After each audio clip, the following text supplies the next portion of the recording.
About a week ago now, Critical Drinker contacted me and said, I'd like to do a podcast on Thursday discussing The Last of Us Part 2, but I need you to have played the game, not just known what happens in it.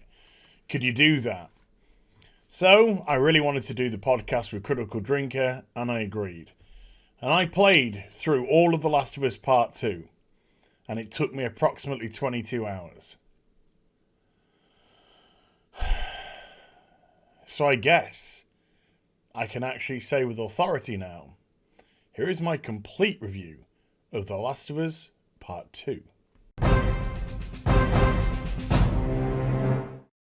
Hi everyone, it's Az here from HeelvsBabyface. So before The Last of Us Part 2 came out, we had the leaks, and they were very revealing indeed.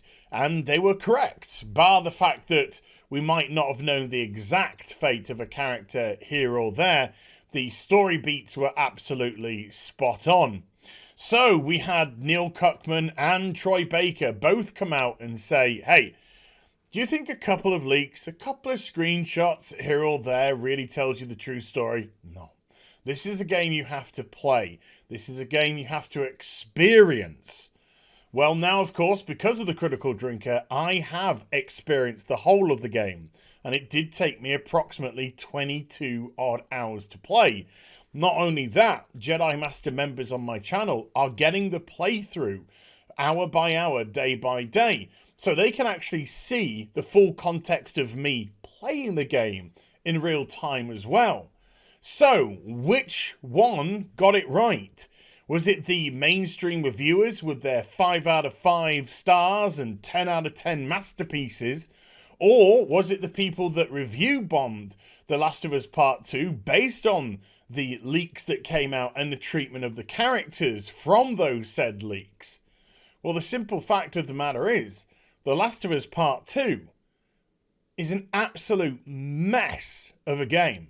With the fact that people have had to wait 7 years for the sequel for this title to come out, you can say that they were rightly expecting something utterly special and spectacular.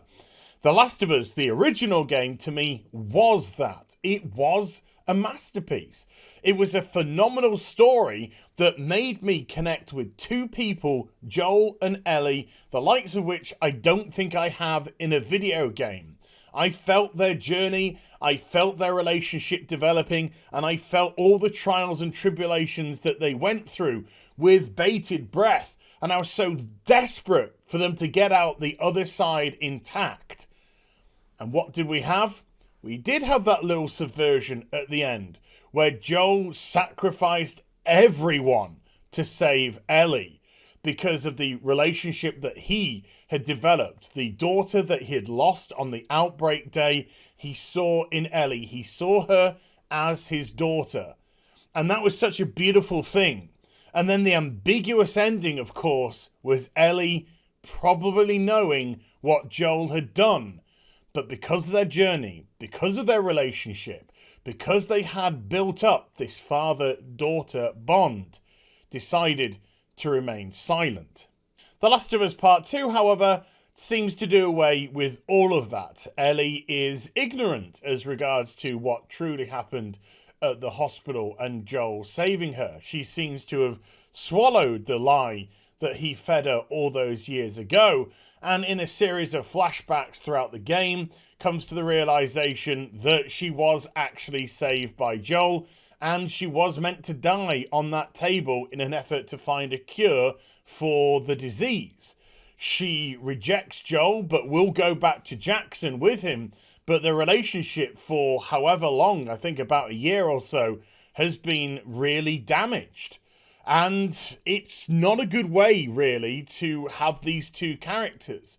Because towards the end of the game, Cuckman decides to try and retcon all of that. But it's too late. Because by the time he does that, everybody has lost everything. So instead of being either uplifted by the fact that they were trying to reconcile their relationship, being uplifted by the fact that the last conversation Joel and Ellie ever had was a more positive one, you're left shrugging your shoulders of what's the point, because everybody is gone. They're either gone out of the game or they're gone because they were killed. And so you're left with just a meh. And that is the massive problem with this game, because it tries to, at moments, subvert your expectations by killing off characters very brutally and quickly. Something out of the blue that you wouldn't necessarily expect. However, it's done with such frequency that you don't care anymore, because it's almost expected. You realize that everybody is going to get churned through at some point. It's just a matter of when. And you play the first half of the game as Ellie, and you're cutting through all of Abby's friends.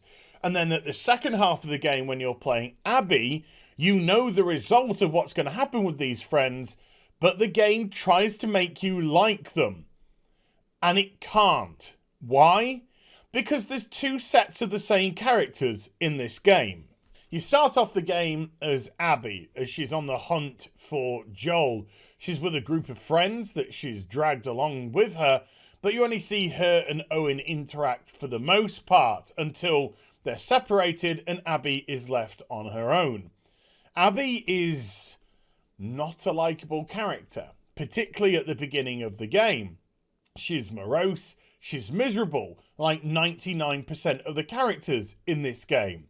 So it's very difficult to attach yourself to any of them. You go through a few sequences of events, and then Abby is dead. Well, until of course Joel saves her life. She's trying to squeeze through a fence area where there is a horde of infected on the other side.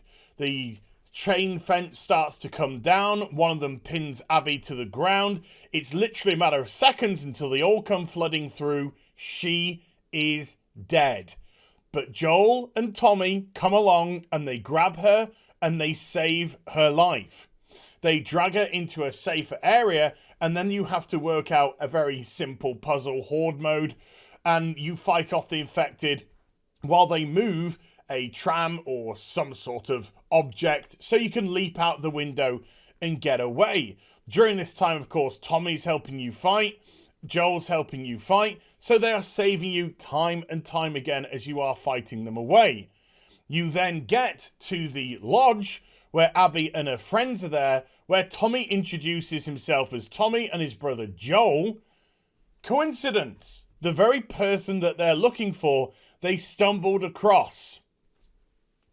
Well, that surely helped the plot move along very quickly. You're then taken into a room where Tommy says he's Tommy and Joel introduces himself as Joel, and then realizes that it's a name that they seem to have heard. You hear, "You're damn right we have," and then a shotgun to his knee as Joel is brought down. We are less than 2 hours into the video game at this point. Abby then gets the golf club out and proceeds to torture Joel to death. We then get a scene with Ellie and her new girlfriend, Dina.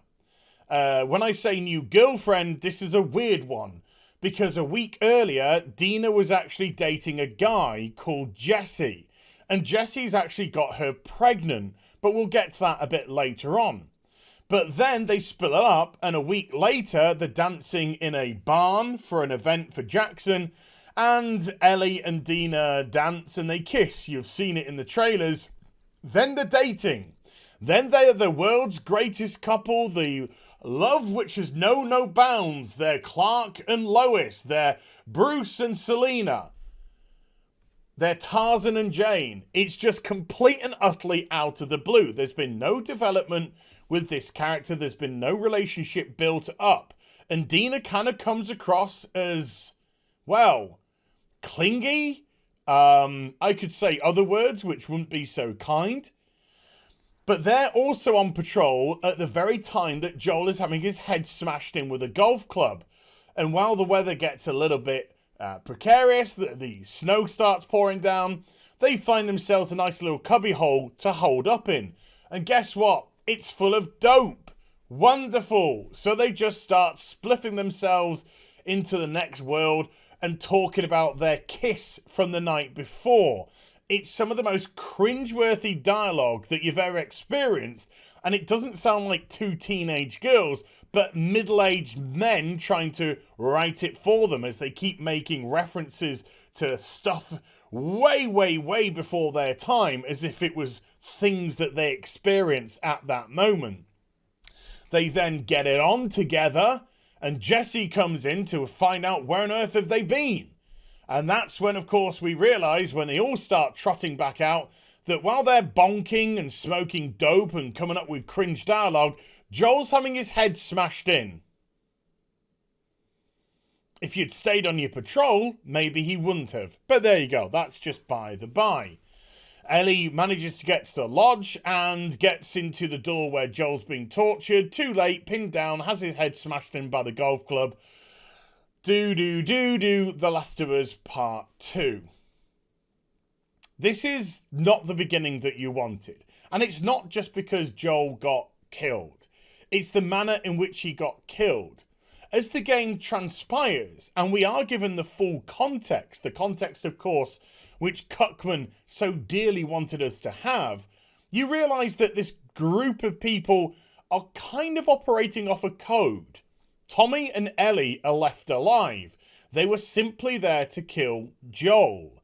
They were there to get revenge for Joel killing Abby's father, who was a surgeon at the end of The Last of Us. A surgeon who was black but is now white. Problematic, Neil? But that was done in the effort of telling this story. Why? I don't know. But with that being their philosophy, an eye for an eye, you kill my dad, I'll kill you, the very fact that Joel saved Abby would bring that into question. It would bring their morality into question, because he has now saved her. She owes him, by her own morality, a life. Her life. But she kills him. That would be the opportunity to return that by saying, we were going to kill you now, but you saved me. So that's us even, because I'm not going to do it. But rest assured, I'm coming for you, and I don't care if I have to tear down the whole of Jackson and we have to bring everyone along to do that. So you can either get running and I'm going to come after you, or what? So it doesn't really make sense in the context that Joel gets killed. We then have Tommy trying to talk Ellie out of going after Abby and her friends. And I'm not too fussed about where they came from. They're trackers. They could probably track their movements and stuff in the snow and work out approximately that they're headed to Seattle and whatnot. So I'm not massively bothered about that. But it's the very fact that Tommy manages to talk Ellie out of going, but that gives Tommy a 24-hour head start to actually go on his own revenge mission for his brother Joel. Dina, her girlfriend, who they just got together with, wants to go along as well. About 3 or 4 days after they've started dating. Go along with her and potentially give her life for her. It doesn't make a lick of sense. It would have made more sense for a character like Jesse to go along with Ellie, and so they could have built up a relationship between Jesse and Ellie and maybe discuss the aspects of Dina as they have both been with her, so we can get a better context of the relationship between all the characters. And then when Jesse's killed off very brutally by Abby at a point in the game, it would have more resonance and impact. Or you could have had Ellie and Tommy go on the revenge mission together. They both have huge motivation and they're both driven by vengeance. And that's why all Abby and her friends are so different from the second part of the game to the first. Because in the first part of the game, when they kill Joel, they are vicious. They are vitriol. They are there. They are absolutely in on this. It's a pack mentality. And when Joel is killed, you've got them spitting on his body and stuff.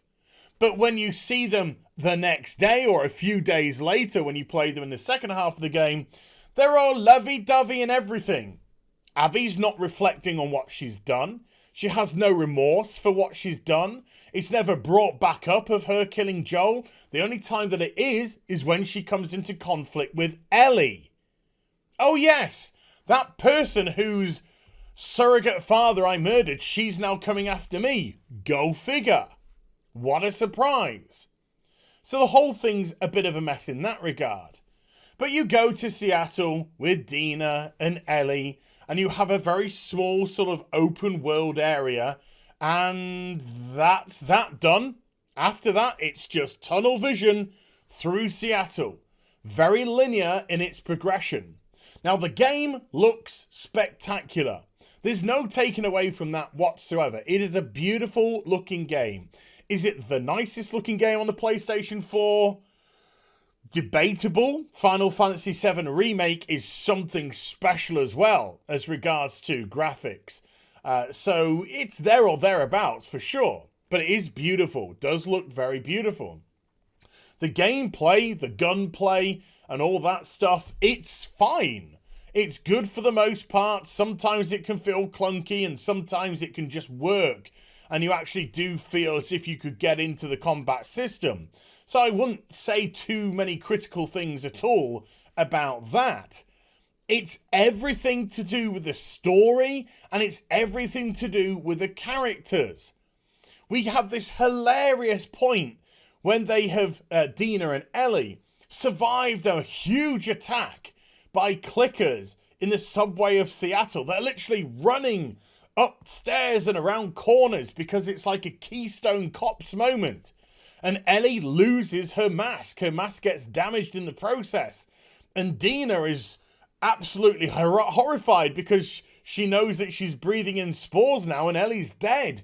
But she's not, because obviously we all know Ellie is immune. So they manage to get out of the subway. She takes a slightly injured Dina into a theatre where she reveals to her that she's immune. I am immune to the disease. I was bit when I was younger. This chemical burn, which I passed off, isn't a chemical burn, it's a bite. And I cannot be infected by this. So while you're having this moment of revelation in the game and seeing how Dina's going to react to it, she decides to try and counteract it by saying, "Oh, I'm pregnant." And it's just a laughable, comical CW moment where they're just trying to one-up each other on their problems or issues or revelations. They don't let anything sit. They don't like anything rest. The fact that Ellie is immune plays no part in this game whatsoever other than that moment there and a moment at the end where she's bit by one of the infected and somebody says, "Hey, you better be able to find Abby before that infection takes over." And she smirks a bit because she knows she's fine because she's immune. Other than that, nothing in the game at all. And from that moment onwards, Dina becomes absolutely useless. She's suddenly ill and needs looking after. She's miserable. The whole pair of them are miserable. They're two of the most unlikable protagonists a video game has ever had. And I can't help but wonder what on earth has happened to the Ellie from the first game. And that's exacerbated by the fact that we have about 8 hours in or so, the only moment of the game that I really liked. And what was that? It was a flashback. It was a flashback 4 years ago where Ellie is experiencing her 15th birthday. The character model is pretty much exact that it was to the first game. And she's out with Joel. And suddenly, Ellie is speaking to Joel the way that we heard her speak in the first game. She's cocky. She's got that little bit of wisecracking going on. Joel's been that parental figure. And the chemistry between the characters is just boom. Fire. Absolute fire. Something, by the way, there is no chemistry between any of the characters at all. Dina and Ellie, you have no idea why they're together. Owen and Abby, you have no idea why they're attracted to each other at all. Zero chemistry between these characters. So Joel takes Ellie to a dinosaur museum. And it's just a wonderful 15, 20 minutes of the game where the two are bonding and chatting. And they're just having a little bit of fun in this post-apocalyptic world where everything's screwed. And then that moment goes, boof. That's it. The only moment of levity in what I can only describe as a game that is consistently full of misery porn. That is what it is. Just one note, misery. And when everything is miserable, I become apathetic because I can't invest in anyone because you know that they're going to go like that. I can't feel anything because everything is so miserable. And so when characters come along like Yara and Lev, for example, where Abby has got to look after these two kids, I don't give a fuck about their plight, particularly Lev's plight, where he is a transgender character, because I'm seeing a world where life is cheap. I'm seeing a world where a character can be offed in seconds like that. Like we saw with Jesse, like we saw with Joel, like we see with Manny, like we see with Mel and Owen, like we see with so many of the characters in the game. So a character having an issue with their gender identity doesn't fit here. Not in this world and not in this game. It feels like a luxury. A luxury in a world where you're trying to get a roof over your head, where you're trying to find a meal, where you're trying to clothe yourself, where you're trying to equip yourself, where you're trying to survive against hordes of infected creatures, where you're trying to survive against other human beings that will kill you simply for your boots or whatever it may be, or because you're there and you're not one of their tribe. So when you try and interject an identity politics situation in, it comes across as a luxury. It doesn't work. I don't care. But I get ahead of myself. So we get to a point where we get back to we meet up with Jesse. We do a bit of back and forthing. There's so much back and forthing in this game. It's bloated and it needs to be trimmed down by at least 6, 7, 8 hours, this game. You are just going here to here, here to here, here to here, repeating the same stuff. And you don't feel as if there's a benefit from doing it. In actual fact, right towards the end of the game, where Abby is in the aquarium, and then you're told that you have discovered the location of Ellie in the theatre, and I'm just like, oh my God, if I've got to move from the aquarium now to the theatre, but then the game, boom, just fast tracks you there. It fades to black, comes back up, and Abby is right outside the theatre, and you're kind of like, there are so many instances in the game where that should have happened as opposed to trawling through all this, that, and the other simply to extend the runtime. So Ellie goes back to the theatre. They hear that Tommy's being attacked. They go through the doors. Jesse's shot in the head and taken out immediately. And then you have the confrontation with Abby. But it stops. It stops and then you go and start to play Abby's side of the game. And Abby is completely different to the woman that you saw at the beginning of the game. The woman who was full of hate and vitriol and just wanted nothing but revenge. Suddenly she's all like, God, the sun's up, everything's fine, everything's wonderful. I smashed Joel over the head. And in a game that's trying to say revenge begets revenge begets revenge and nobody wins, you have no regrets at all. Abby doesn't mention Joel one bit. What happened? One bit. The repercussions of her action. Whether or not she feels as if she got revenge. Whether or not she feels fulfilled that she got vengeance for her father. None of that whatsoever. Of course, I think the character model looks ridiculous. And the way they try and palm that off is they have a big gym where the wolves are. Great.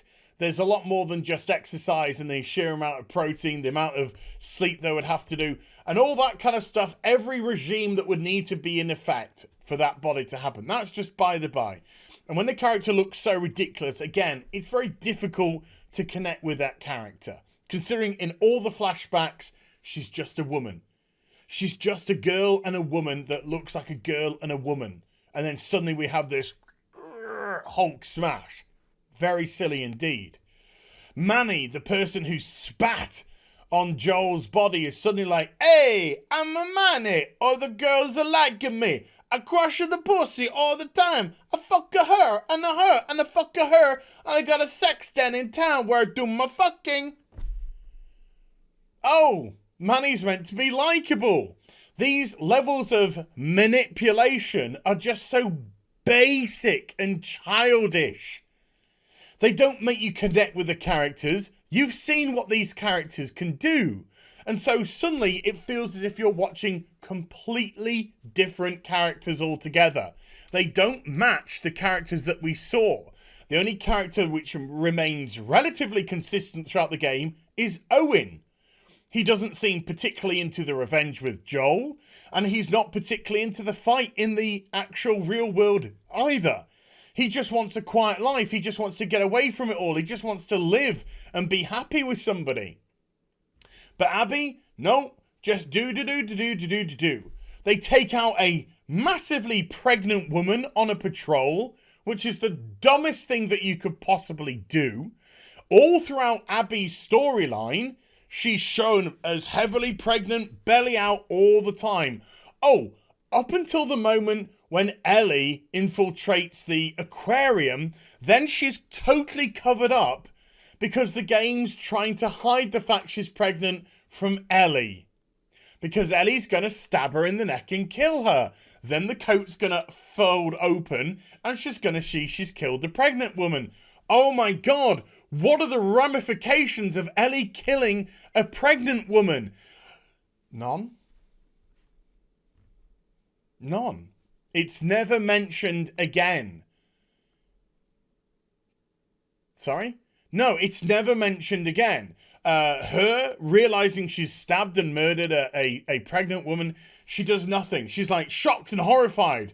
And you think, oh my God, this is going to have consequences for her later on in the way that she behaves, in the way that she is, in her attitude maybe towards Dina. No, not at all. Not at all. And so the game tries desperately in the second half to develop characters of the people that we'd seen murdered Joel, to try and make them likable, to try and make us relate to them. And it's like we're trying to build up a relationship between Abby and Owen, while Owen's building a relationship with Mel because he's with Mel because he didn't get his time with Abby, so he went with her. But then Manny is a lovable fuck artist, I don't know. And then Mel is like a strong, wonderful, independent woman who's the bestest ever surgeon and the bestest ever archer, and it's trying to juggle. And then Yara comes along, and Lev comes along, and Lev's a transsexual and wants his mum to accept him in a world where people are getting eaten by fucking plant people. And Yara's had her arm caved in, and it's going septic, and it might go gangrenous. So now we need to operate on her arm to have her arm taken off. And it's just like you're juggling so many balls. You forgot what you should have done in the game. And what you should have done in the game is build Abby. And I don't mean with protein blocks. The only character you needed to really legitimately build was Abby. But you made her unlikable and unrelatable. And in trying to juggle all these balls with the other characters, everyone suffered. You just got little snippets, and so when they were killed off, who could possibly care? Who could care? Because everybody, as I said, was getting killed off. While you, during the gameplay elements, are running around killing hundreds of people. It's death, death, death, death, death, death, death, death, death, death, death, death, death, death, death, death. Death, death, death, death, death, death, death, death, death, death, death, death, death, death. Oh, my friend, he'd be killed. You'll feel something, yo? No! Because every fucking person's been killed. And it got to the point, again, of parody for me. Because I got to an element in the game where Lev runs away from you to go back to the town of Haven where his mother is, to try and get his mother to accept him as a trans male and not a female, which again, as I say, feels like a luxury in a world like this. So you go there, Yara sacrifices her life for Lev, Lev kills his mother because she tried to kill him because of who he was. And then this is while the wolves and the Seraphites are fighting against each other, and the whole everything's burning around you, and you're riding on a horse and you're trying to shoot shit, and then your horse gets bloated up, and then you're on foot again and you're trying to smash your way through two armies, and then a huge guy comes in and you smash your way through him, and then you manage to get to the sea and you get into a little rowing boat and you're rowing back to the shore. And then it fades into the next scene and you're at the aquarium, and I'm just like, oh my God, she's at the aquarium. She's going to go inside and see that Owen's dead and Mel and a baby are dead. And so I just started laughing because this compounded misery porn that I just couldn't care about anymore. It was just washing off me now. Water off a duck's back. You'd made me numb. You'd made me immune to it. I was desensitized because it was happening with too much regularity and too much frequency. It was a disaster of a story. An absolute disaster. And then Abby goes to the theatre, and then we get the full scene play out where you're fighting Ellie as Abby. That's your boss fight. And we've seen the pictures of her smashing her head in, and then we see her smashing Dina's head in, and then she's about to slit Dina's throat, and Ellie's like, don't do that, she's pregnant. To which Abby goes, good. There's Abby. There's Abby. That's the woman who took great relish in killing Joel. Right there. But is only prevented from doing so by Lev saying, don't do it, Abby. Otherwise, she happily would have. So Abby says, go. I never want to see you again. So you go. And then you're back at your farmhouse, your beautiful farmhouse, with a gorgeous view. And it does look gorgeous. This whole segment looks beautiful. The farmhouse looks beautiful. The outside looks amazing. The wheat in the fields flowing in the wind. The fence around the place. The little lambs. The mountains in the distance. The sunset. Everything looks gorgeous. It's the idyllic life for Ellie and Dina to live out their wonderful fantasy with Jesse's baby, but Jesse doesn't have to be a father because Jesse was conveniently killed off, and therefore we don't have to worry about that side of the family. Yay! And then Tommy, who was shot in the head by Abby, lost an eye, shot in the leg by Lev, now limping around the place, says, I've got a lead. I've got a lead on Abby. And Dina's like, no, we're done. We're done with all of that. And Ellie's like, yeah, we're done. We're done. And Tommy's like, well, I can't go because look at me. But I'm going to do it. I'm going to do it. Because we said we wouldn't stop until we killed Joel. And then Ellie realizes that. She needs her revenge. And Dina's like, if you go, I ain't going to wait for you. Do you think I'm going to wait for you? When you could be killed out there? And I don't know if you're going to come back or not. So Ellie just goes. And we have a little segment with Abby getting captured in Santa Barbara. And then we have a little segment with Ellie in Santa Barbara. Very nice locations. Again, gorgeous looking locations. I wish the game had varied itself a wee bit, but it didn't. Wonderful location. And then Ellie gets out of her trap, infiltrates this Rattlers head Q who have captured Abby 2 months earlier. I thought it was 2 weeks. It was 2 months. And then she fights her way through to the pillars a punishment where people are literally just strung up on posts and left to die by the sea. And she finds a scrawny Abby who, after 2 months of being tied up or whatever, is just like a waif of a woman now. Same with Lev. And she cuts them down and just wants to let them go. And then they go to the shore and they get a boat each. And then Ellie's just suddenly has a flashback to Joel's smashed up skull face. And says, Abby, no, I can't let you leave. Fight time. So you have this really easy fight. And Abby bites a couple of Ellie's fingers off. She needs the protein. She hasn't had any for a long time. And then Ellie is about to drown Abby when she has another 90 seconds later, after having a vision of Joel's smashed skull, suddenly now has a vision of Joel on her porch playing his guitar. And that makes her say, oh, no, Abby, I'm not going to kill you. Go. You take Lev and you go off into your wonderland of trying to find the fireflies. Whereas I lost my fingers, so I can't play my guitar anymore. I never got my revenge for Joel.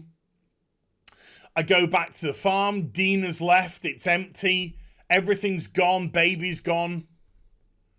All that's left is Ellie's belongings in a room upstairs. And then it ends with Ellie just walking through the field of wheat. And it's just like, this is the most miserable experience. Now, was it miserable to the point where it's just like amazing? No. It was miserable to the point where I was just like, thank fuck this is over. Because for huge swaths of the game, it was so boring. So boring, just trudging through this Seattle, rinse and repeating, picking up crap from the sides every 2 minutes, picking up crafting stuff, pick. This is a picking up fucking simulator, pick. It was just relief. Relief the game was over. Relief I never have to play this thing again in my life.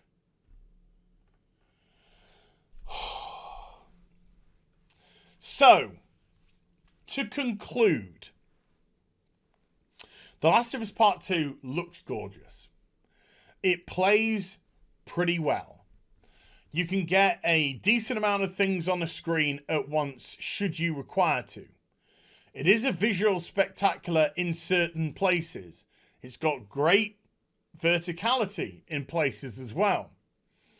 But in terms of story and characters, I hated a lot of them. I didn't care about anyone. And when I couldn't connect with a character, it made this experience a monotonous, boring one.